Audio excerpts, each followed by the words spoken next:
There are currently little or no markets available for farmers or fishers due to hotel closures. This is one of the blows dealt by the COVID-19 virus to the local agriculture sector. Farmers and fishers are also having difficulty obtaining crops and animal feed. Moreover, the two-person per private vehicle rule has also affected labor inputs. Agricultural officials elaborated on the impact of the virus during a recent NTN interview. Agriculture revenues on a monthly basis, revenues accrue to an amount of about $500,000, a little over that.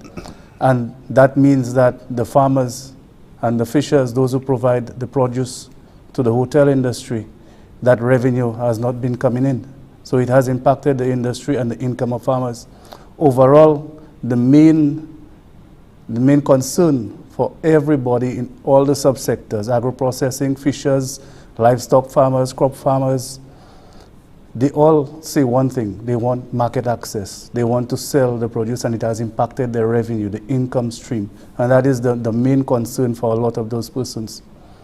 St. Lucia's food and nutrition security came under the microscope as supply chains were disrupted due to the outbreak, and the question as to whether the island can feed its citizens in the likely event that borders were completely shut down and no products could be imported was raised. Upon implementation of the 24-hour curfew, the Agriculture Ministry assessed fruits and vegetables on the ground. According to Director of Agricultural Services, Aurea King, the analysis gave assurances that the country could sustain itself until September 2020. The same applied for livestock.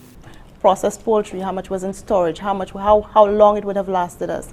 We assessed the inputs in terms of feed, because we do have a feed mill present on the island, and we wanted to make sure that they would be able to maintain feeding the animals that are on ground, and to assure that the raw materials which are imported were available. So the assessment that was done indicated to us that it was not much of a problem at the time, at least for the next 6 months.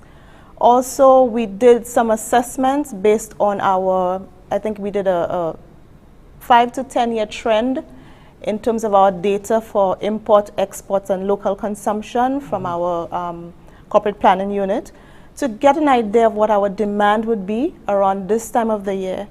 And given that information, plus what was on ground, we were it was able to help us put our things in motion as to how we're going to plan for the way forward.